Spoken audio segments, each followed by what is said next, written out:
रूस और यूक्रेन 4 साल 4 महीने से ज्यादा की जंग में इस वक्त सबसे खूनी हमले एक दूसरे पर कर रहे हैं।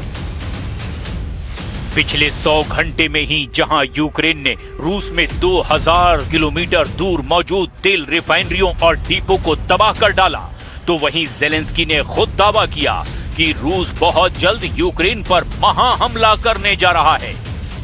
खबर तो यह है कि रूस के दिल पर वार करने के लिए मॉस्को की तरफ से यूक्रेन ने 301 किलोमीटर लंबी दूरी के ड्रोन से हमले किए हैं, जिससे मॉस्को के आसपास भारी तबाही की भी खबरें आई है।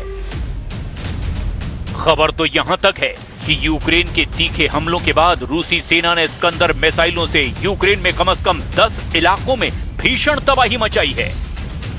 यूक्रेन के ज़ापोरिज़िया में रूसी हमलों से जान माल का भयंकर नुकसान हुआ है। अब हम आपको दिखा रहे हैं कि कैसे रूस और यूक्रेन जंग नए हथियारों, तकनीक और रणनीतियों के दम पर बेहद खूनी हो चुकी है।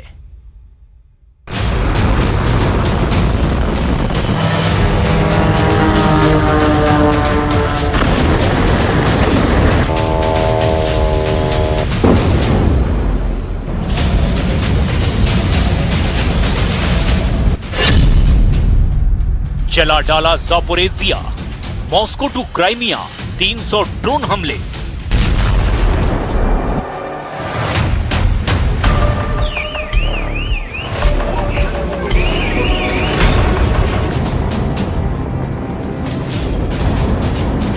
रूस यूक्रेन जंग बड़ी तेजी से नई वॉर जोन और टैक्टिक्स में बदल चुकी है।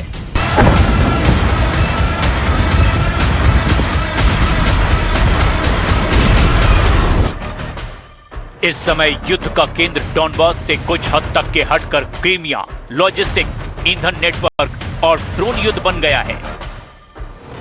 रूस की रणनीति है कि यूक्रेन को लगातार थकाकर उसकी वायु रक्षा और सैन्य ढांचे को तबाह कर दे, जबकि यूक्रेन की रणनीति है रूस के कब्जे वाले क्रीमिया और रूस की सप्लाई लाइनों को तोड़ना, ताकि मोर्चे पर रूसी सेना की क्षमता कमजोर हो जाए। जेलेंस्की की चेतावनी को देखते हुए अगले कुछ दिन बड़े ड्रोन और मिसाइल हमलों के लिहाज से बहुत महत्वपूर्ण माने जा रहे हैं। हालांकि बड़ा हमला कितना बड़ा होगा ये साफ नहीं है, लेकिन जो हमले पिछले 24 घंटे में हुए उन्हें भी जान लीजिए।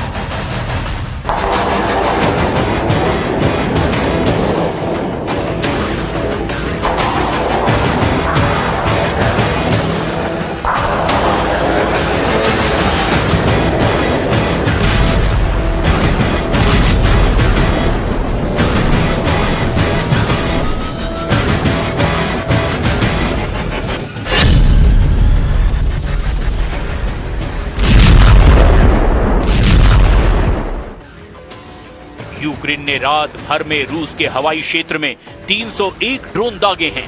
मॉस्को के मेयर सर्गेई सोबियानिन ने साफ तौर पर कहा, अकेले मॉस्को की तरफ बढ़ रहे करीब 60 ड्रोनों को मार गिराया गया है।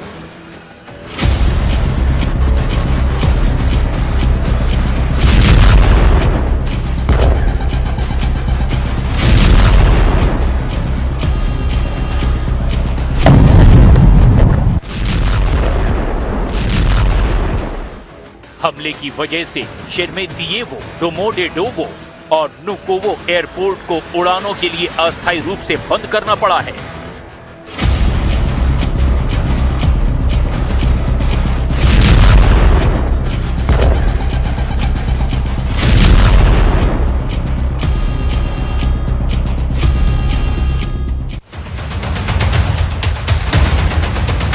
रूस ने इस बार ज़ापोरिज़िया शहर पर भारी मात्रा में गाइडेड एरियल बमों से हमला किया है। ये एडवांस बमों का आधुनिक वर्जन है, जिसमें पंख और नेविगेशन सिस्टम लगाकर सुखोई Su-34 और 35 लड़ाकू विमानों से 50-60 किलोमीटर दूर से ही दाग दिया जाता है। राष्ट्रपति व्लादिमीर जेलेंस्की के आधिकारिक बयान के मुताबिक 20 से 21 जून के दरमियान हुए इन बम धमाकों में 5 नागरिकों की मौत हो गई है और बच्चों समेत 26 से ज्यादा लोग गंभीर रूप से घायल हुए हैं। इसके अलावा कई आवासीय इमारतें और नागरिक बुनियादी ढांचे जमींदोज हो गए हैं। रूस ज़ापोरिज़िया के यूक्रेनी नियंत्रण वाले हिस्से को डराकर खाली कराना चाहता है। वो इन भारी गाइडेड बमों का इस्तेमाल यूक्रेनी एयर डिफेंस की पहुंच से बाहर रहकर कर रहा है, जिससे यूक्रेन के लिए इन्हें इंटरसेप्ट करना बेहद मुश्किल हो रहा है।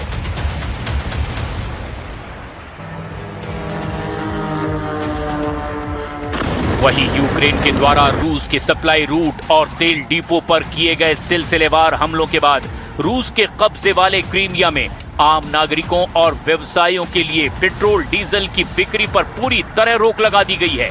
ईंधन केवल सुरक्षा बलों और आवश्यक आपातकालीन सेवाओं को ही दिया जा रहा है।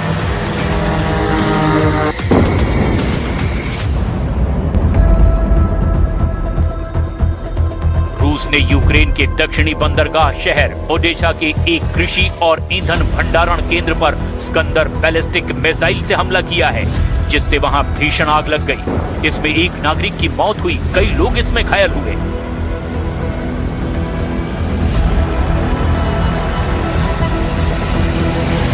रूस ने ओडेसा के तटीय इलाकों और पोर्ट इंफ्रास्ट्रक्चर को भी निशाना बनाने के लिए स्कंदर बैलिस्टिक मिसाइलों और भारी मात्रा में शाहिद सुसाइड ड्रोन का भी इस्तेमाल किया।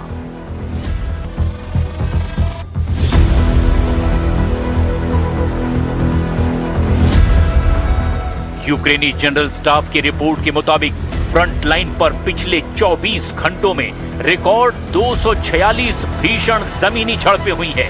रूस ने करीब 84 हवाई हमले किए और 275 गाइडेड बम गिराए हैं।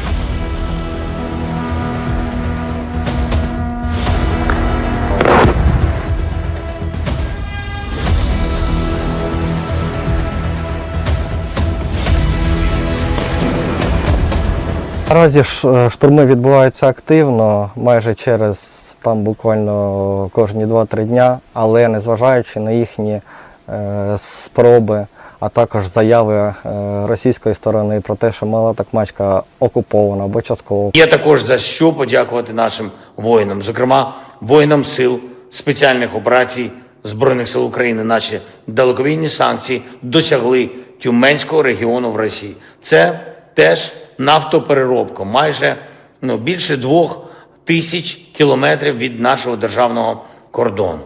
Ефективно. ज़िरकॉन से जला कीव, पुतिन का कयामती हमला।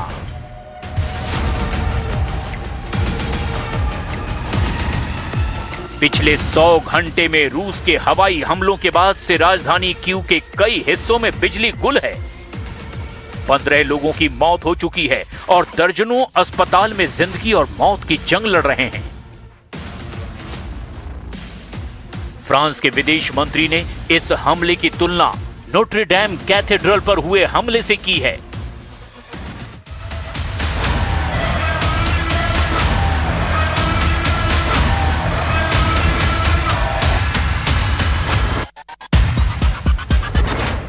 साफ दिखाई दे रहा है पुतिन अब इस युद्ध को एक मनोवैज्ञानिक और धार्मिक मोड़ दे रहे हैं। अब ऐसे दावे किए जा रहे हैं कि सबसे हैरान करने वाली बात इसमें ये कि रूस ने यूक्रेन पर ज़िरकॉन हाइपरसोनिक मिसाइलों से हमला किया और इसने सभी को चौंका दिया है।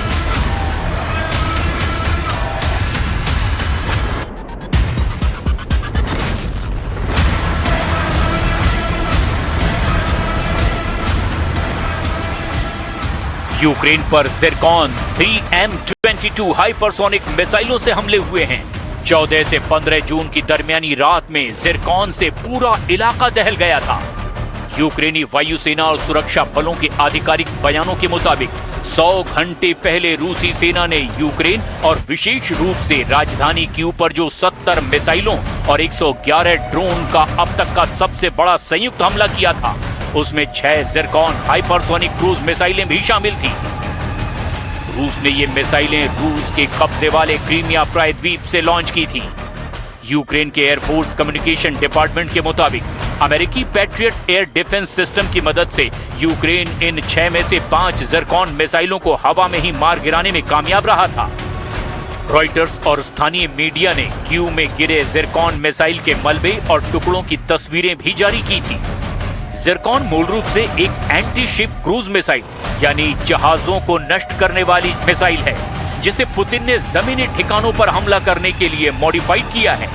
यानी यूक्रेन की राजधानी कीव पर रूस ने एक एंटी-शिप क्रूज मिसाइल से हमला किया था, जिसकी रफ्तार 8 से 9 मैक यानी कि ध्वनि की गति से लगभग 9 गुना तेज यानी करीब 11,000 किलोमीटर प्रति घंटा है। इतनी ज्यादा गति और हवा में रास्ता बदलने की क्षमता की वजह से इसे दुनिया की सामान्य रडार ट्रैक नहीं कर पाते, और यही वजह है कि यूक्रेन को इसे रोकने के लिए अपने सबसे महंगे और एडवांस पैट्रियट सिस्टम को तैनात करना पड़ा है।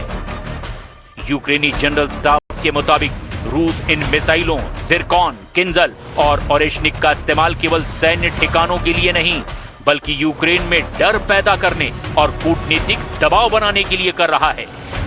ब्लूमबर्ग और institute for the studies of war यानी ISW के मुताबिक यूक्रेन ने अब तक युद्ध की रणनीति बदल दी है।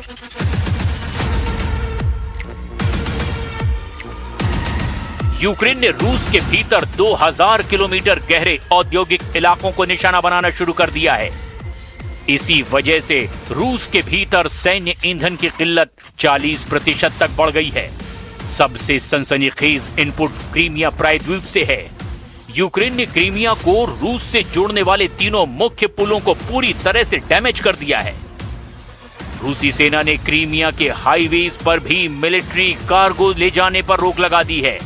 खुफिया रिपोर्ट कहती है कि क्रीमिया में तैनात रूसी सैनिक इस वक्त भोजन, राशन और गोलियों की भारी कमी से जूझ रहे हैं, और वहां तैनात रूसी सैन्य अधिकारी गुपचुप तरीके से अपने परिवारों को वहां से निकालने में जुटे हैं। पुतिन की ब्लैक सी फ्लीट अपनी साख बचाने के लिए क्रीमिया छोड़कर रूस के नोवरोसिस्क बंदरगाह में छिपने को मजबूर हो गई है। ऐसे हालात में अगर रूस हमले और तेज करता है तो यूक्रेन पर यह बहुत भारी